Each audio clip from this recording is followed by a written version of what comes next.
Shalom.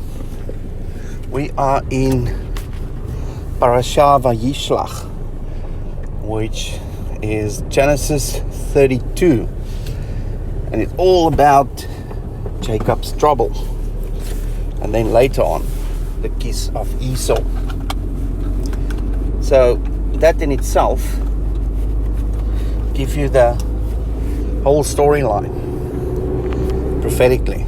I've done this last year, and the term Jacob's trouble is the wrestling that Jacob had with Yahweh, and that wrestling caused him to become Israel.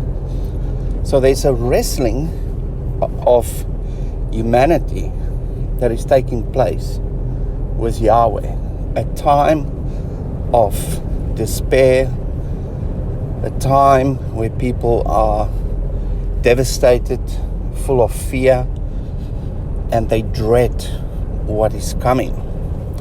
Now, according to Matthew 24, that is known as the time of sorrows. The time prior to the birth. You know the birth is coming. As the mother, the baby need to get out, and you know there's going to be a lot of pain involved, and you're wrestling with that idea, especially when you get the birth pains. The one pain, and then the next pain, and the next pain. And you know sooner or later, there's going to be a massive pain, and then the birth will come. Now that time of sorrows, that reality that start to kick in, the birth is near. It's going to be a couple of hours, and then I will be through it. It's that kind of wrestling that humanity is currently facing. We know that something is coming. We're very uncomfortable with what's happening in the world. A lot of people are full of fear, despair.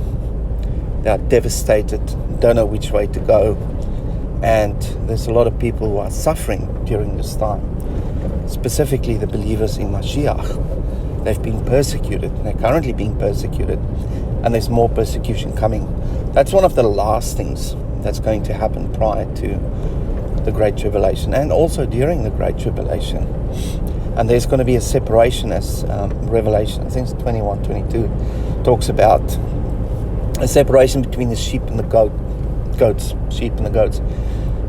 There won't be any more people sitting on the fence. You'll either go to the one end or you'll go to the other. And that is what is happening with the time of sorrows. This time is designed to bring a massive separation so that the ones who are on the fence can pick a side and side with them, because then the end will come. So we are in Jacob's trouble, the wrestling with Yahweh. And guess what is the outcome of this? The nation of Israel will be defined. People will come into Israel during this time. We've been talking about the household. We've been talking about Sarah, Rebecca, and Rachel, and the concept of the letter bet, the household, the house, the birthright, the covenant.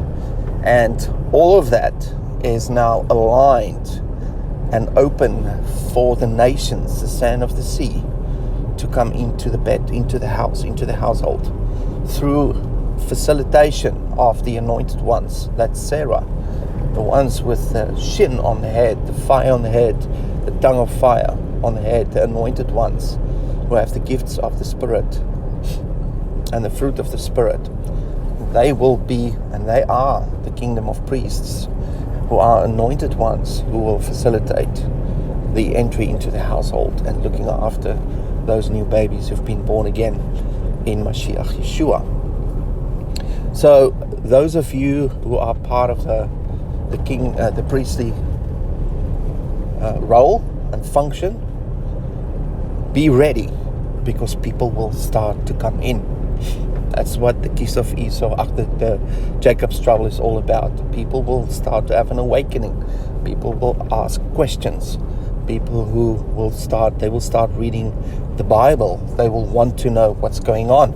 because I've heard a few hints here and there, and it seems like it's happening. I need to know more. And they will come and grab you by your titi and say, come, teach me about your God. I want to be part of Israel.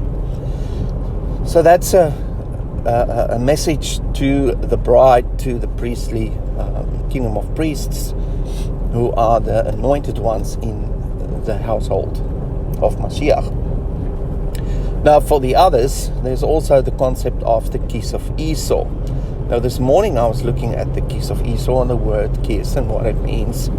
And last year I looked at the little jots above the word kiss, or I think anti-kissed. It's a little phrase and there's 6 dots above it. And those are the teeth marks that result as a result of the kiss. And so the kiss is not a kiss done in love. It's like biting someone in the neck. The one person who go out to want to, engage and reconcile, their motives are pure. That's Jacob. And Esau, his motives aren't pure. He take that opportunity for leaning into a kiss to actually bite Jacob in the neck. Now we all know Jacob relates to Israel, relates to Judah, the Jews, one of the 2 houses, and they will get a bite from Esau. And that's the conflict, the wars and rumors of wars, those kind of things that will happen. It's also associated with the last 2 wars, which is Armageddon and Gog and Magog. Now we're going to look at scriptures. We're also going to look at the meaning of these words to confirm what I just said, so you can see it for yourself in scripture. There's also a few gems with Nehemiah that we're going to unfold. But the main topics, I don't want to steer off from them, is Jacob's trouble and the kiss of Esau. We need to understand those. We've been stepping out of the previous Torah cycle with a lot of knowledge, understanding, and foundational truth that's been laid. And this basically harmonizes with those topics. So this is a precursor, a prophetic precursor, and the first mention of those prophecies that we already looked at through the rest of the Torah that will come into play. So just be mindful, we're not repeating something. This is the starting point of what is to come. And then later on during the Torah cycle, we'll get the confirmation and the play out of these things.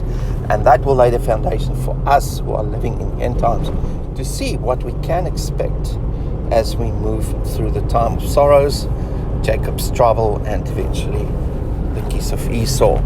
So I just want to leave you with those few words. What I'm going to add to this Torah portion is the 8th letter. This is the 8th parashah, which is the letter Chet. Now you all know that letter Chet is blood on the doorpost. That has to do with the Exodus. The Jacob's trouble has to do with the greater Exodus, leaving Babylon.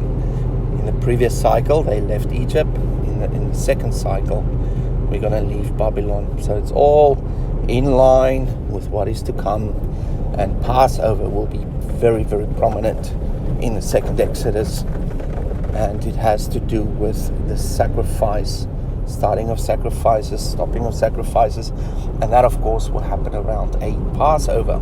And then 3.5 years later is a trumpets. That's where the trumpets will blow and the appearing of the Mashiach on his second coming. So I just want to leave you those few words, and I hope you have a wonderful day. And shalom.